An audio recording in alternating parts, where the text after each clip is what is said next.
Hey everyone, this is Meg. Welcome back to The Perfect Place to Start, Stories of Resilience and Renewal.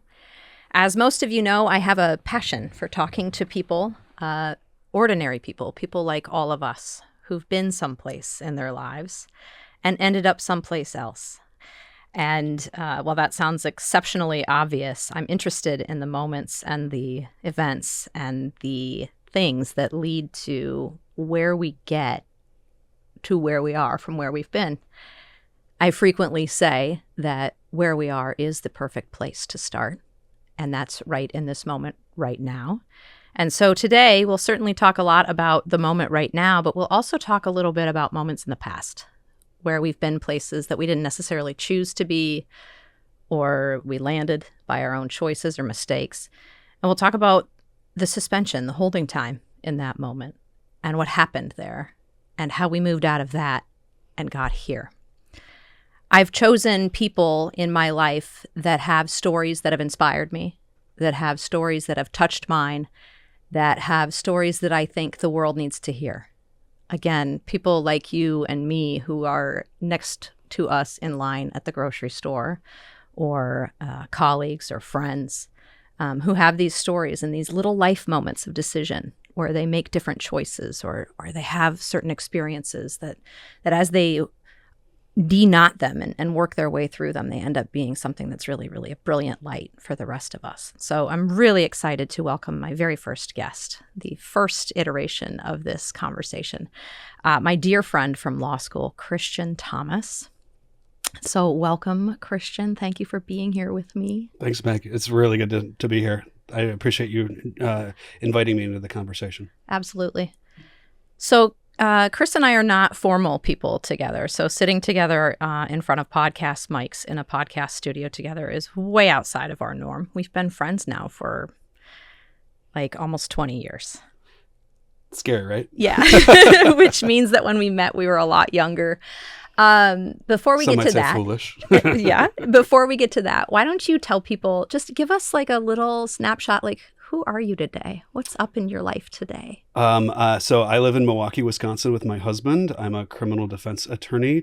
Grew up in northern Michigan, went to law school with you in Minneapolis, and then came back to Milwaukee to where I truly call home. I love that city. And so,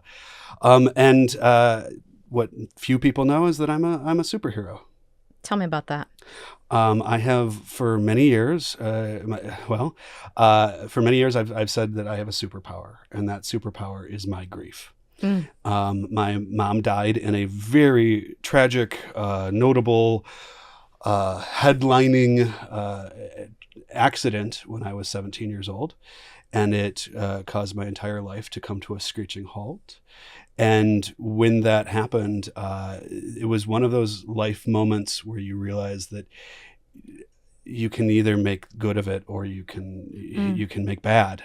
There's really only two paths. Mm-hmm. And so losing somebody in such a traumatic way, in such a sudden way when I was 17 years old, and losing my mom as a young gay man, which I think compounds that, I had to learn very quickly about a universal life truth, which is death.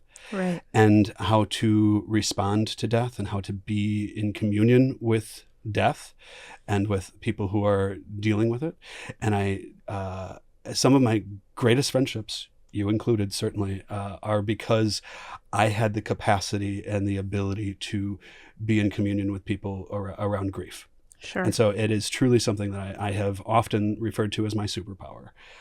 Even in my criminal defense practice, the ability to have deep empathy with people is essential. And it's my superpower. It's been something that I've been able to take on, and it's an incredible perspective to have if you can use it properly. Yeah. I want to talk about your mom today, and I want to talk about a lot of the moments after and a lot of the moments since. But first, I want to sort of orient us. So you hold within you this superpower and this truth about your life and your history and your story that happens when you're 17, but I don't meet you until law school. Do you remember when we met? Vaguely. That's because we met in law school class and then headed to the bar soon I thereafter. do recall that. Yes. Yes.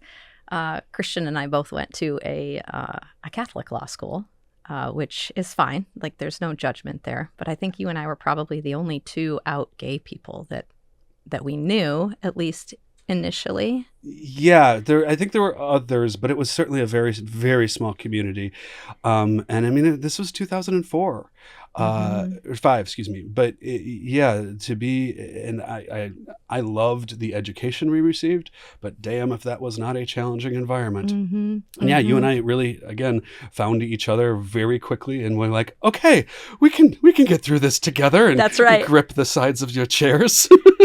And so we did what people do naturally when it's time to like cope with a difficult situation or like come together in some sort of like shared experience or unity. We went to the gay bar. Yeah.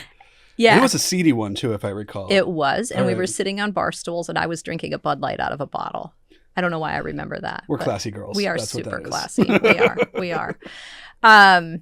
And so I orient us to that moment because it's an ordinary moment, right? I mean, it's sort of extraordinary. I mean, you could talk about, internalized homophobia and all sorts of things like that, which we won't do on this podcast today, probably. But it is an ordinary moment. We're both sitting on bar stools drinking, bottled Bud Light in a gay dive bar and like holding within us these things, this depth charge. Well, and a knowledge of, okay, what did we just sign up for? Right. We are in a competitive academic program at a place where we are, tolerated. Right. So let's, you got to find the friends and the allies where you can. And we were thick as thieves very quickly. I don't remember a moment of my law school education without you in it after that day in the bar. Like, I was always jealous. Study sessions often didn't involve me. No, so here's the thing. Nobody, he will never say this about himself, but Chris was always in the top 10 of our law school class, which is published, which is weird. Anyway, every semester there's a top 10 list. And of course, every type A personality on the block audible eye roll. Goes to look for their name. And there was always this anonymous on there. And I think we were like, having drinks in a bar one night when it came out, like somebody knew what was on the list or whatever, and they're like, Chris, why do you keep taking your name off the list? And you're like, you asshole. God damn it. No one's supposed to know I'm a nerd. But I want to be really clear, like we were all shocked, not because we didn't know you were intelligent, but I literally don't think I ever studied with you, my friend. Like never did I ever study with you. If I had a second superpower, it would be that I had the predictive ability to know what would be on an exam and only study that thing. And everybody else would be studying all the other stuff, but I would just somehow know. It's crazy. Superpower. So anyway, I want to talk about where your superpower intersects my life, certainly, because I think it's illustrative of the ways that we can use these moments to bring light other places. But I want to start first with that, if I can. So I want to go slow through this story, and I want to go to the beginning. Tell me who your mom was. Oh, man. My mom was herself a superhero. I mean, not to keep reusing that word, but the best way I can illustrate is that when my mom died, she was such a community leader that the entire city came to a halt. We were in Traverse City, Michigan. We're about 150,000 people. And she was the first female bar association president. She was a woman in the law in a time where that was still pretty unheard of. She helped with LGBT organizations before I had any idea what that meant. She was involved with Native American organizations at that time. She did so much domestic violence work that ultimately there's now a shelter in her name still to this day. There is a cross-country ski race in her name to this day. There was a U.S. Senate resolution that was passed upon her death. But more importantly, she was my mom. Mm-hmm. And she was a powerful figure and loved me very, very deeply. And so at 17, as I was dealing with being a pernicious and precocious young closeted 17-year-old who only knew that he liked to dye his hair. That's all I knew, is I liked to dye my hair. My mother was unbelievably supportive of everything. But 17 years old, we're on a family vacation in Montana. Shout out Kalispell. And we had a river rafting accident, and she died saving my little sister. Okay, stop there for a second. I want to talk about your relationship with your mom before you leave. What was that? You're this, questioning, conflicted 17-year-old. Most 17-year-olds probably are to some degree. What's the relationship between the two of you? Your mother loves you. She sounds like this force of nature, which I never got to meet her, but I know she is. I feel her through you. But what's that like? Before you're leaving for Kalispell, Montana, like which Christian and which mom are leaving? Like, oh, that's an unappreciative Christian, which is unfortunately something I've carried, is that I was a 17-year-old. I was a snot. But my mom loved us. And so one of the pieces of that river rafting journey was that my mother, who had been a really hard charging, very involved, this woman would work out every day after work, and then she'd come home and put a meal on the table, and then she'd go back to some community meetings, and along the way she would make sure that we were doing our homework. And it was just like, now as an adult, I have so much more respect for that and all of that energy and effort. But when she died, so many people talked about her laughter and about her laugh. And the compliment I get that I love the most is when people talk about my laugh, because it is it reminds me of my mom so much, and the way that she really brought community together and was constantly hosting people and doing book clubs and stuff like that, just because she was very community oriented. And at 17, I was just in my own life, in my own world. And to be quite honest, in 1999, I didn't know what gay meant. Mm-hmm. I knew what kids called me in the playground, and I knew that I was different, and I knew I liked theater and singing and performance, but I had no idea. Will and Grace wasn't out. Chris Folk wasn't out. The early stuff, I lived in northern Michigan and knew zero gay people until she died. And then all of a sudden I did, because all of her gay friends from college and et cetera came.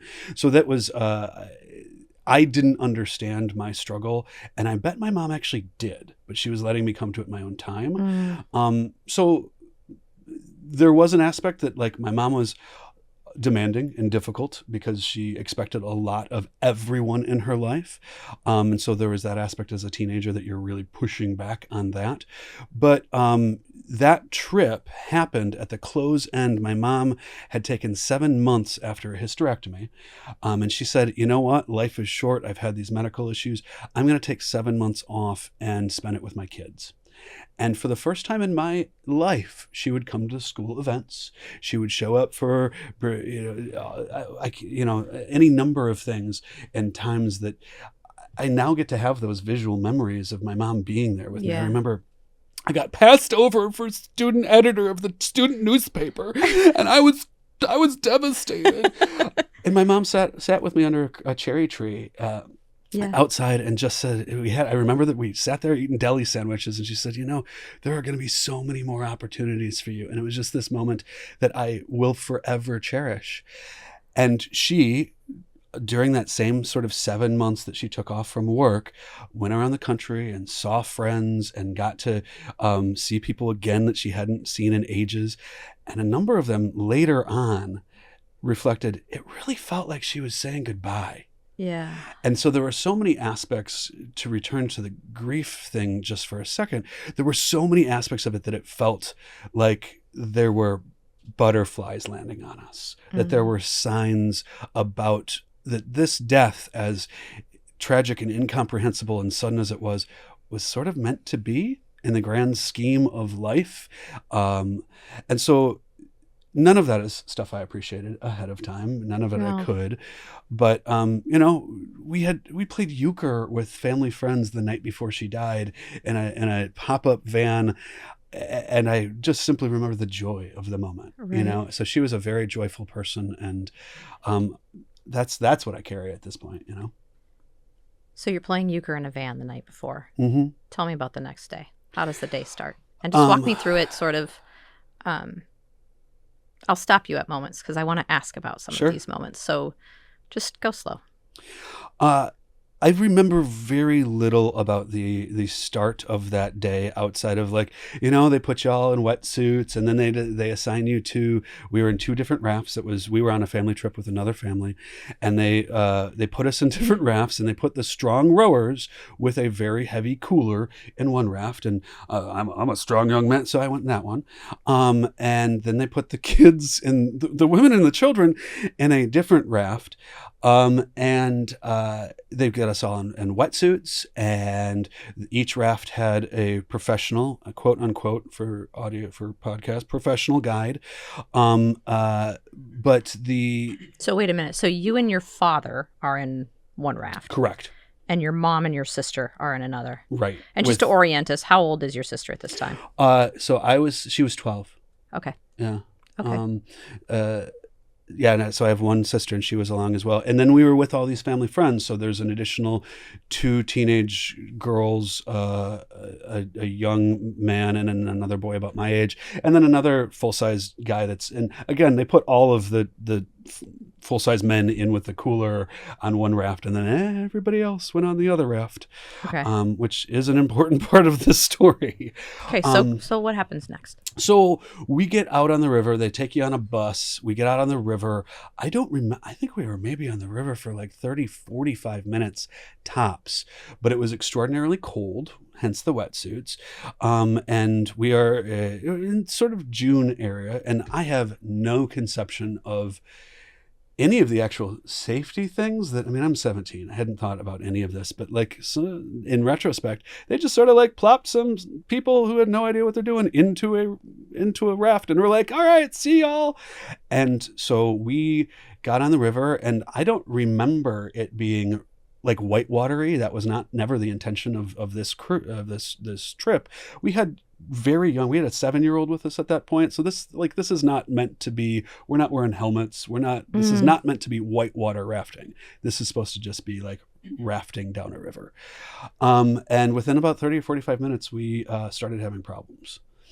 So what ultimately I now know is that their raft went in front of ours, and they hit a snag with a downed tree that was blocking the river. Okay, so in that moment, did you know they had hit that? No, I remember my thinking when shit hit the fan. My thinking was, wow, this is like a Disney World ride. It's so exciting, because I had zero conception for what this moment meant. Okay, so shit is hitting the fan. What is that? What happened? So their raft went ahead of ours, and all of a sudden, all we saw is that they hit what was the blockage, the downed tree with all the debris. They just sort of hit it, and we went, oh, that's weird. And so we decide that we're going to divert. We're going to go to the side of the river, because at this point, all we can see is that they have hit and flipped their raft. And again, it's like, oh, okay, weird. And so I remember the next thing that I can at least recall is the mother of the other group literally floating down the river and shouting 5, 5, 5. And it was because that was the number of people she could see at that point. And so she's shouting that. We don't. How many people were on the raft to begin with? I think 6 or 7. I'd have to, but we were down one. It was her trying to say, I've got accountability, and so you start. Did you know in the moment that something was bad in that? No, the whole thing was so quick, and we're out having a good day. This is a family trip. We've been, like I said, there was nothing about this that seemed dangerous in that moment. That quickly shifted. Okay, so she's shouting 5. Then what? Then we're like, okay, we need to get to the raft so we can flip it back over. We're starting to see some of the other family members going on the other side of the river, and they're starting to come up. We still had very little conception of just how cold that water was and what that was doing to people almost immediately. And then the last thing that we saw was then one of the younger girls ultimately floating down away from this dam, this sort of wood raft, as she finally floated down. And we had, again, no conception of what that meant outside of, okay, our head count is 1 short. how is our head count one short? Where is it at? And that's when the moment we realized that we were missing Mom. How did you realize you were missing your mom? We sort of looked around and we could see, you could see on the other side of the river that there are certain people that, and the father of the other family literally was very smart. He was one of my Boy Scout leaders. And he literally started making the kids trudge up and down the hill that was on the side of the river. To move their bodies. Because this got cold. And it's mid-June, but it's still Montana in the mountains, right? Mm-hmm. And so we start seeing they're moving up and down. We're parked. We immediately got that heavy cooler out of our raft so we'd be more mobile and agile. And then we went over to try to get that other raft because we thought the first priority, our thinking in that moment is priority one is we need to get that raft back on the river so we can get everyone else back onto that raft. Again, it took a couple minutes for us to realize we're down one. Mm-hmm. And what we now know, what we heard afterwards through that last child that was bobbing down the river, was that child had been stuck. Her life jacket got stuck underneath the bramble of this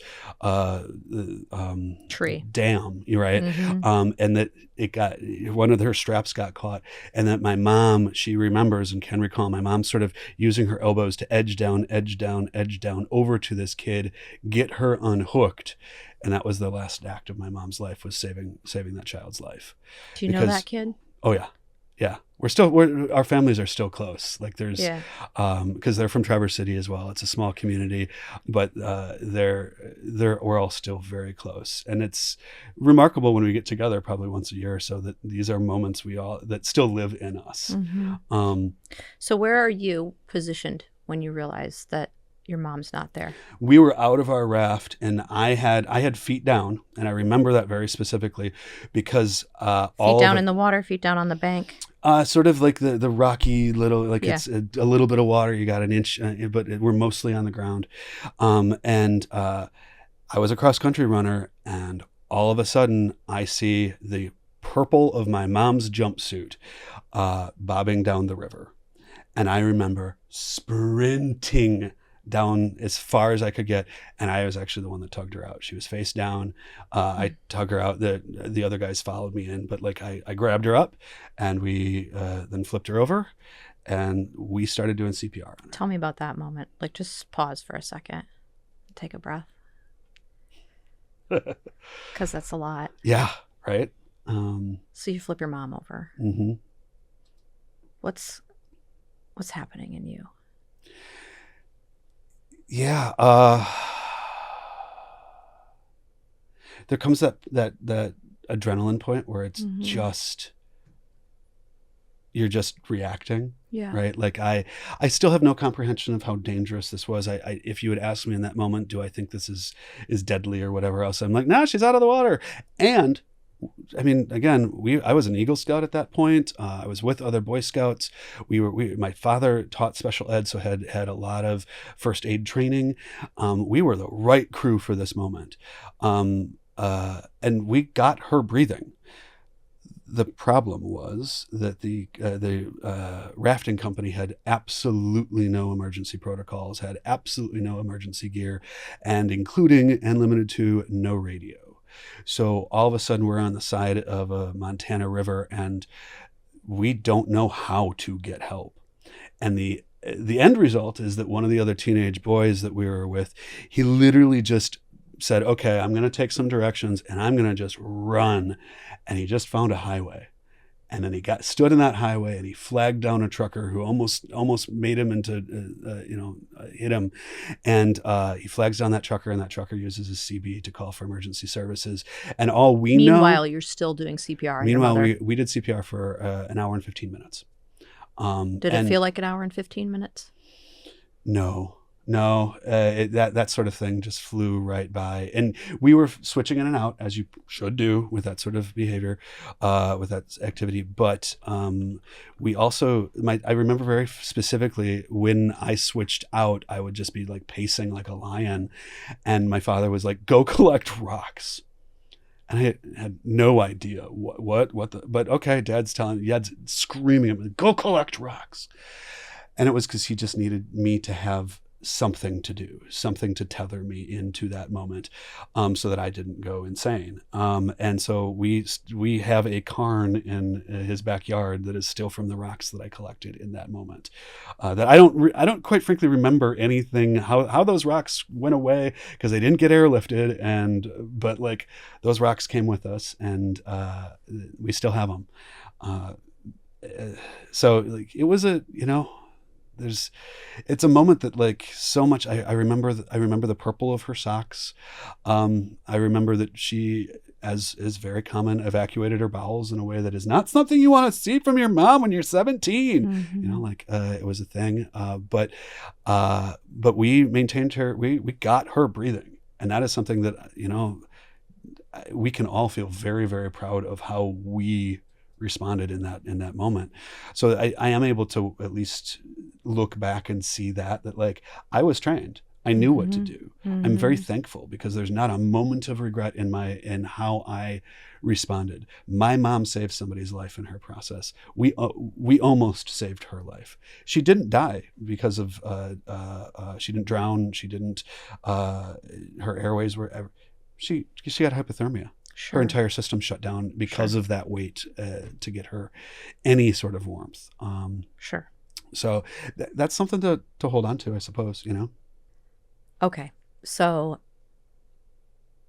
your friend has run for the truck, the CB radio call for help. You're taking turns doing CPR. What happens next? 2 airlifts came, and they took mom in one, and Dad stayed with us. And then the other one, they used the airlift to get the people that were on the other side of the river, because we still had no ability to collect the folks over on the other side. So they airlifted them out as well. Wait a minute. So then you and your dad and your sister are just kicking it. Sister gets airlifted, so she's with the crew on the other side. So we haven't, and this is actually, I've never really unpacked this with her, but like she was over there with these family friends and with people that she knew she could trust, and we're keeping her moving and safe in that regard. But we were in entirely different spaces, and we didn't see her again until we got to the hospital. Wow. She's 12 years old. Yeah. And you're 17. You guys are literally separated by a river. Mm-hmm. And she doesn't have any idea what's happened to mom in that space of that time. Can she see you doing CPR, do you think? I don't know, but I also don't know that she fully understood, and I would put money on that family doing everything they can to try to make sure she wasn't seeing or focusing on it. But she got airlifted. For a while, again, 17-year-old twerp me was like, my sister got to go in a helicopter and I didn't. But I did get to go with a sheriff's deputy who drove about 160 miles an hour through very windy Montana roads. And that was fun. Yeah. Right? Yeah. It's that stuff you attach to, right? So you and your dad are in the sheriff's car. Yep. Did you have to hike out of there? Yeah, no, we easily had a half-mile hike to the road where that truck was still stopped, where then I think we saw 4 or 5 sheriff's deputies that had parked their cars so that then they could go in. I'm still amazed by the idea that they found us in the first place, that this buddy came across a truck at the moment he did. All of these things, that's one of the lessons I like to talk about, is there becomes certain kismet, there becomes certain signs that things happen, and you need to find the positive in those, because man, we could have been out there way longer. We could have had further casualties because of the cold. Things could have been worse. Yeah. Hard to say when your mom dies, but it could have been. Yeah. So yeah, we hiked, we trudged our way back to a sheriff's deputy car, and then he sped us to Kalispell Memorial Hospital, where they I remember being very concerned because I was well aware, I had done some diving before, but I was well aware that these wetsuits are expensive, these wetsuits. And they literally, like, the hospital staff is just cutting them off of us while we're standing there cold and wrinkly and numb and in shock. And they literally cut the clothes off of us. And I remember in that moment being like, I can't pay for that wetsuit. Yeah, it's interesting what our brains attach to. Yes. Yeah, because it's obviously like so deeply like not the point, right? But but it's interesting because it's this tangible thing you can like hang on to. Where's your mom? So at that point, mom is in ICU. I don't know that she ever had anything beyond the ICU, because there was just a certain point where they knew very quickly that there had been organ failure and organ death. And so I didn't know that. My father went straight away to her. These other family friends sort of took us in. And then again, in a really interesting moment, we got put into some sort of motel, and there comes a point where everybody's just trying to do a wait and see to see if, when they warm her body up, are things going to be working. And I remember once again, they gave us a task. And the task was that same pop-up camper that we had played euchre in the night before. That same pop-up camper was still at the campsite, which was still all the way up in Kalispell, which still it was a 45-minute drive there and back. And so they sent the teenagers, and that included me. And so Wow. we went and packed this thing up. And I remember, and God, if this isn't a moment of my gay dramatic life, but I made them listen to Les Mis the entire drive. Of course you did. Where we're just singing and crying and trying to, it was a dramatic sort of moment, and it just felt like the right drama Yeah. and to have that, it was just again a moment in time. But they sent the teenagers and said, listen, you guys go take care of this camper. We need that camper back here. You do that. The adults are going to take care of the little ones. And so my sister was, again, she was with friends that was comfortable with, and they gave me something to do so that I wouldn't pull out my own hair. But then we came back with the camper, and we almost immediately got sent back to the hospital so that we could say goodbye. Okay, so tell me about that. Um, So you're out at the campsite, and I you dreamed go a back. dream that had not died. Yeah. Right? You drive back to the hospital because the work at the camper is done. So you get to the hospital. What's the mood? What's waiting you there? Like, what do you think you knew at that point? I had no conception that this was death. This was my first death. My grandparents were still alive at that point. I hadn't had any other death in my life. And so this was the first one, and it just still seemed like, well, she's at the hospital. She was breathing when we dropped her off. What the hell did you all do? Right. So there's some confusion. I guess, I think hypothermia is a hard concept for a kid, because, like, again, what? I'm cold. Then you get warm. It's fine. What's the problem? Yeah.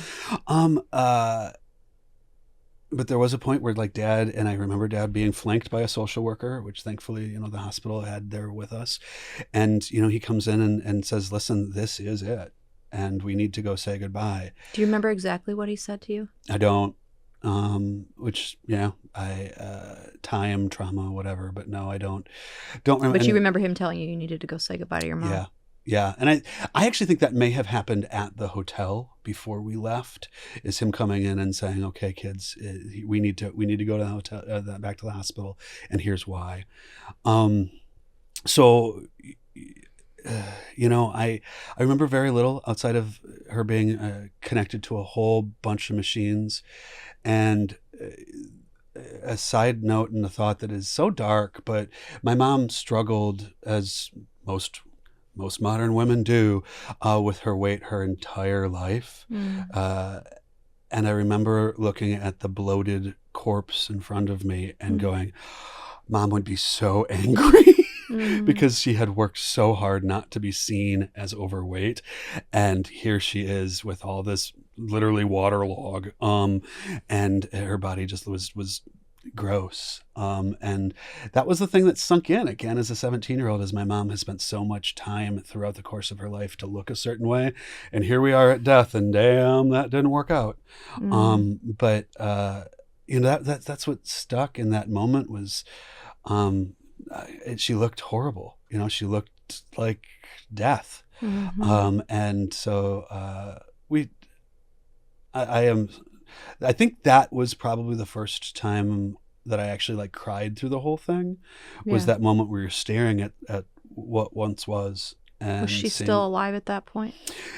Insofar as machines were pumping blood for her, yes, but it was we then left and allowed Dad to be there after they disconnected the machine, so we weren't there for that portion of the journey. But so alive, sure, but also not in any meaningful way. Could you sense that? Could you sense that she had gone? that she had gone? Honestly, if I were to think about it, I think I probably could have sensed that when we were at the river. Yeah. There was a certain point where you're doing CPR, and I think at that point I did have some sense that like this is just not her anymore. Yeah. My mother would have never allowed for that. Yeah, sure. And so there was that sense, but everything moved so fast and yet so slow, and that's I think a theme for grief is everything moves so fast and yet so slow. Because there's vignettes, there are things that I can have sense memory of, but other parts are just like a complete blur. Do you remember saying goodbye to her? I do.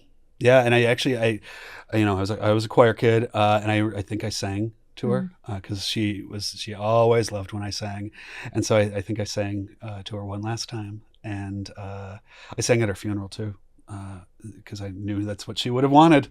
But I do remember saying goodbye as best as you can, right? Yeah. Like I again can't recall any of the actual words but I got the opportunity.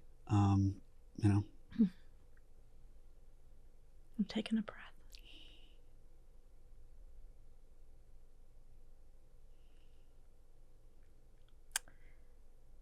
Thank you for going someplace hard. So then your mom's dead. And there's like a finality of that I think you don't know until you've been in the room with someone who's dead. Until you do that, until you meet that moment. Not everybody has had that moment, but for people who have, there's like an energy that lands in you. Do you remember what that was like for you? That initial first moment of knowing this is death. I don't know. And this, my experience in that moment and what came afterwards was so frenetic because of the local celebrity that my mom was, because of the attention that this death got, because of, it is not, I think if I recall, there was national press about a person dying in a river rafting accident because it is not a common thing. And so the whole thing, I think it's quite some time before I began to actually think and process about what death meant and about what the grief was causing and where we were at with all of that process. So I don't know that there was any moment of awakening, but I think a lot of that was I was a teenager. Yeah, for sure. I want to acknowledge that there's this whole timeline, after someone dies and like there's tasks to do and funerals. The business of death. That's right. And there's all of that.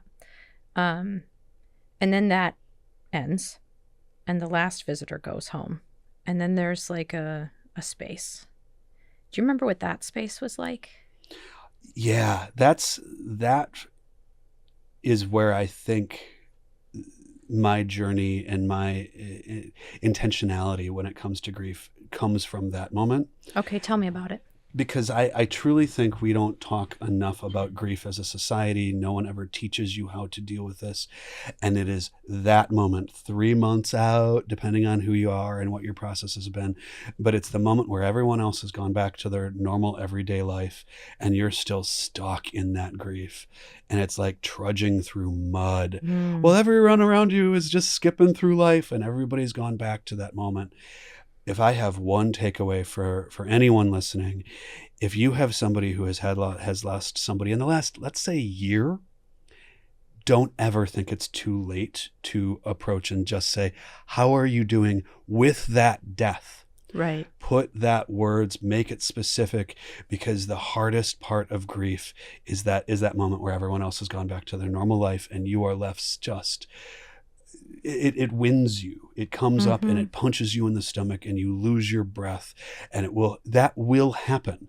And that is part of this journey, and part of what makes this so difficult is that you just can't predict that moment where you're going to catch a fragrance that reminds you.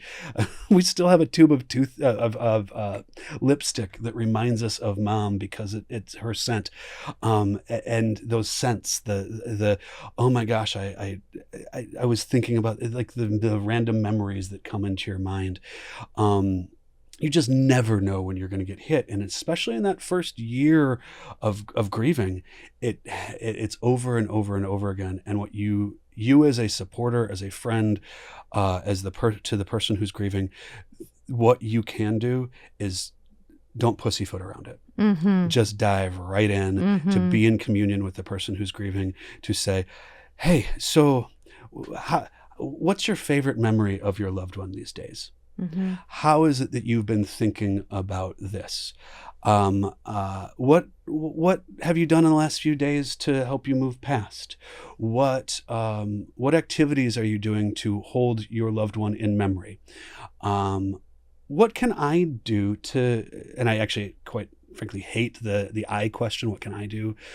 Because it really puts the person on their back heels. But if you think to yourself, what can I do to help actually remember that I'm thinking about your loved one. I'm thinking about our dead friend together, because that will be so meaningful. I don't send grief cards within the first 3 months. Yeah. I put them on my calendar, and I put a little sticky note, and I will call my friend. I will text my friend, but I also know that friend is busy dealing with the business of death. Yeah. And that if I can wait, because it's not about me. It's not about how I'm feeling in that moment. It's about my friend. If I can wait for 3 or 4 months and then send the card to say, you know what? I know you're still going through this, and I know it's still hard. Don't be afraid of reminding someone of their grief. Don't worry about that. They are already in it. You know. So you're in this spot. Everybody's gone home, and the business of death and the sort of occupation of death is termed out. You have to return to like normal life. And then also there's a certain thawing out of our nervous system, right? Mm-hmm. Like and everything here after all of this happens, like anybody who's been through an experience like that. This is sort of that, like, where you are is the perfect place to start, right? Because I have to imagine that at 17, like, I don't remember being 17, but like life is going along in some version of autopilot, and you don't really have any like huge life responsibilities beyond that of student and but life as you know it now is over. Mm-hmm. And there's a middle space between life as we know it is over and I'm going to start moving forward. I don't think often we talk about that. Yeah. Like there's a pregnant pause between this ending and I'm ready to start this beginning. And in that pregnant pause, it's different for everybody. There's a possibility. And you and I have talked about this, and we were actually talking last night at dinner about this. I'm going to curse here, trigger warning for anybody who doesn't like that. This statement that I heard yesterday that like life throws you things and you can either meet it with a fuck you or a thank you. Mm-hmm. And I think, I know you, I know your life. You met that moment with a thank you. But did you do that initially? Like, what's that? Like what? Because I want to orient people. What year was this that your mom died? 1999. Okay, so it's 1999. And then I meet you in 2005. And then I need you desperately in 2008. And by the time 2008 rolls around, 9 years after your mother's death, I meet somebody who's deeply equipped to be present and to hold space and to have empathy and whatever. But there's a lot that happens in that, including the place where there's nothing, the pregnant pause, and then the new beginning. I know that's 9 years of story, but can you tell us what did that pregnant pause look like for you? And do you remember the moment that you decided how the start would be? That it would be a thank you rather than a fuck you? Or was it that?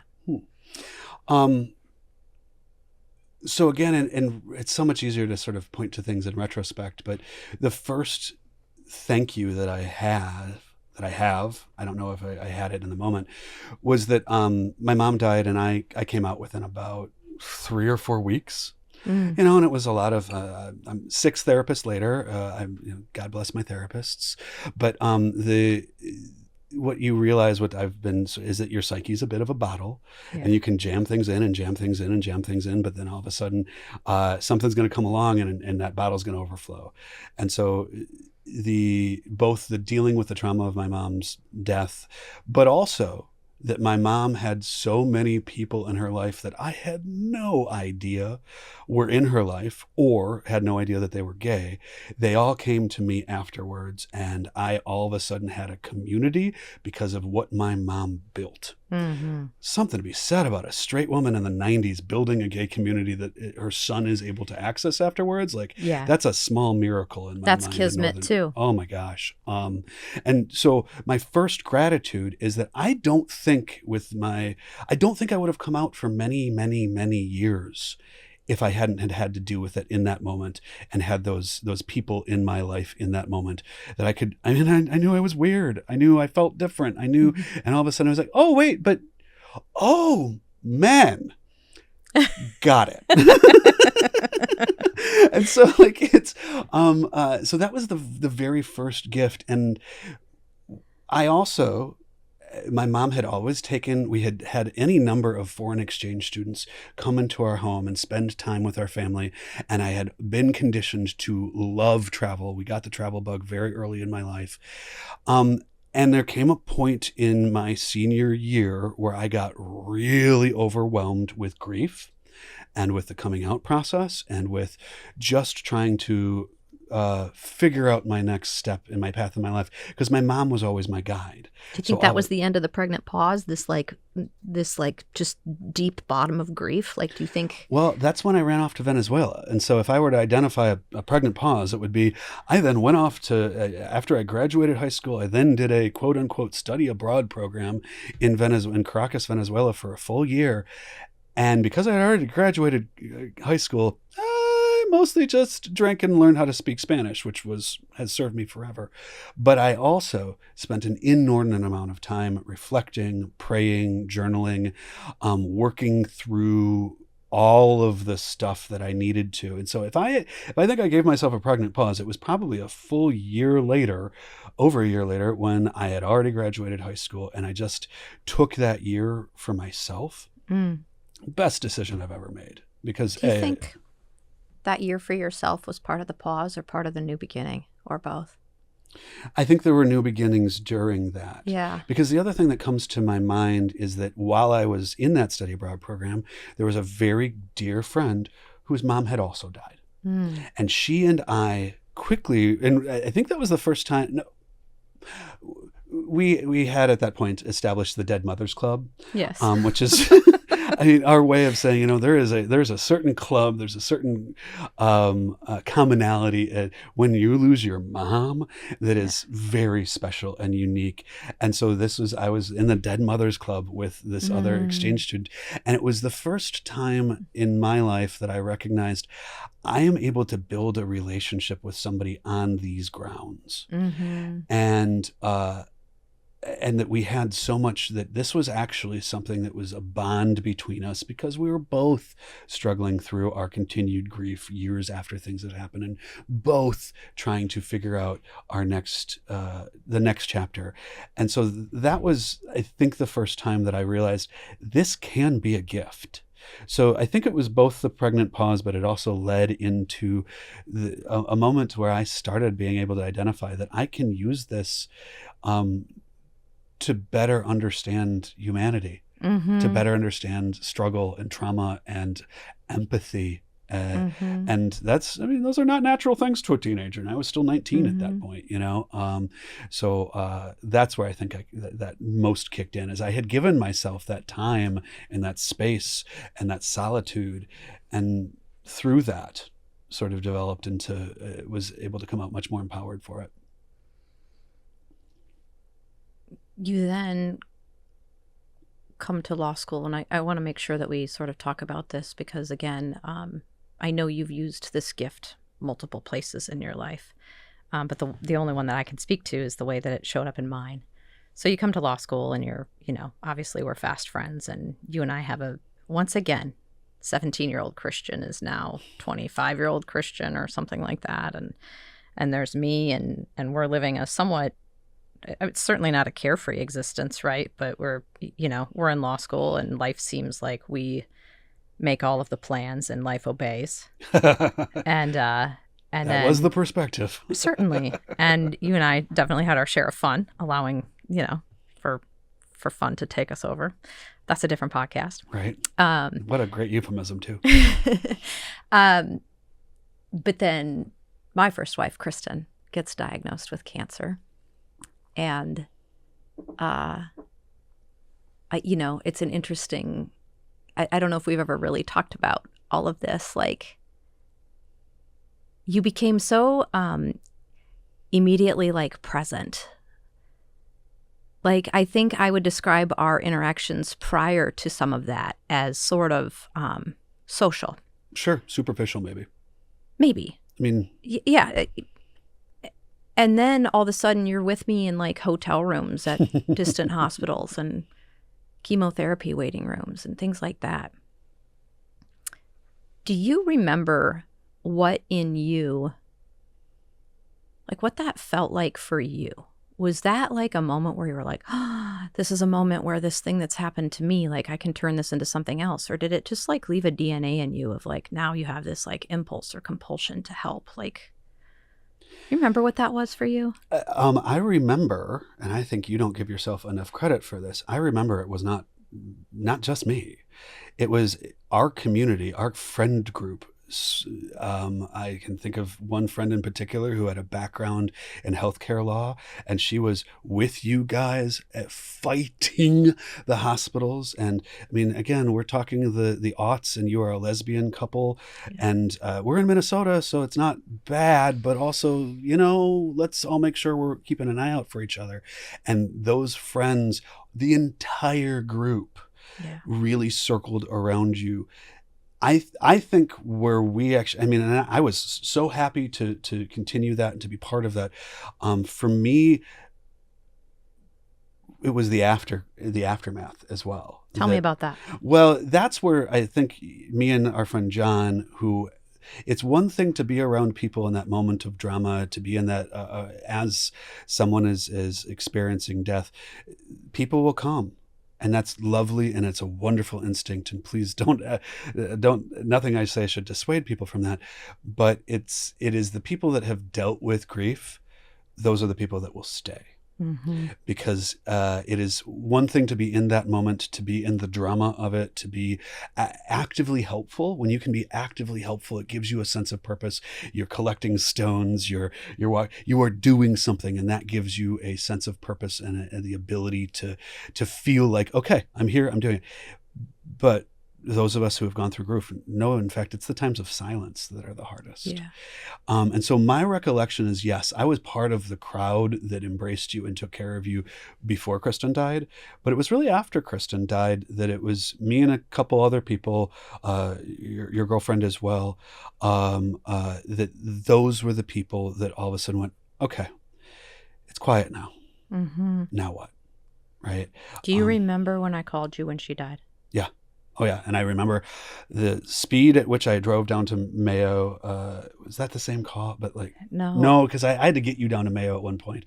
And God, if I didn't double the speed limit that entire drive. And I was like, come hell, or this was our moment, come hell or high water.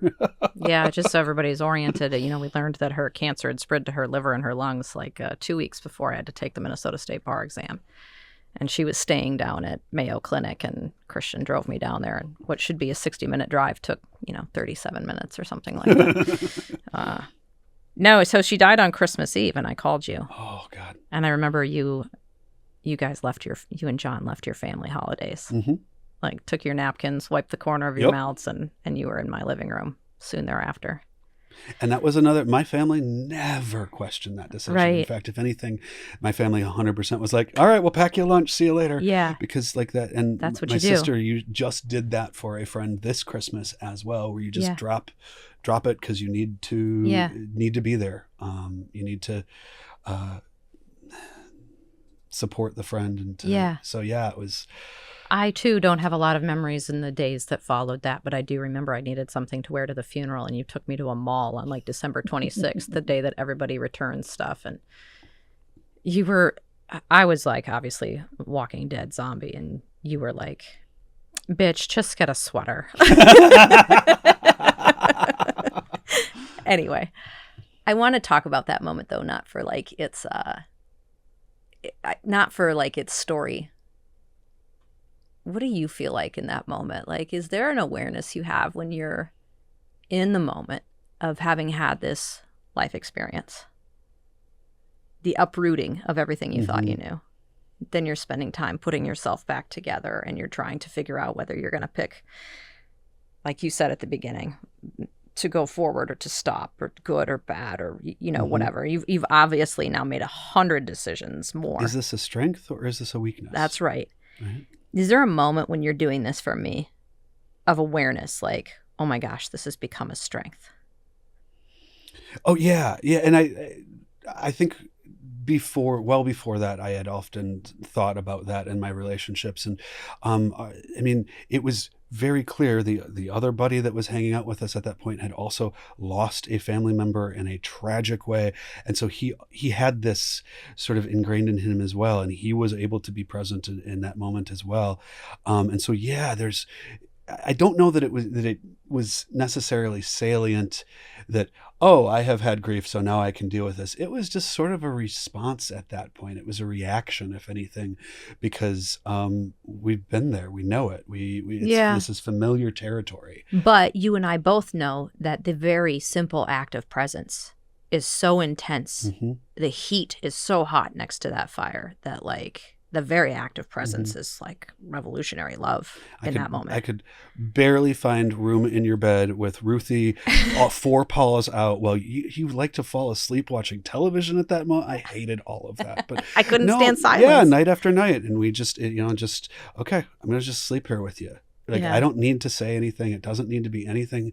But yeah, sure. You need somebody to keep you company in bed. I'll tolerate the television on. Yeah. Chris, if you had to... Ruthie was her dog, by the way. Yes, Ruthie was the dog. If you had to... I don't want the word advice, but if you had to, like, offer... If somebody was listening to this story and their life has been uprooted, the proverbial raft has flipped over in their life. Yeah. Something near and dear to them is being ripped away. Painfully. And maybe they're not listening to this in that moment, but they are listening to us either like right after, or in the pregnant pause, or in the moment of decision, one of several moments of decision about which direction they go. What's your offering to someone in that position? Not necessarily advice, but like, what's your offering?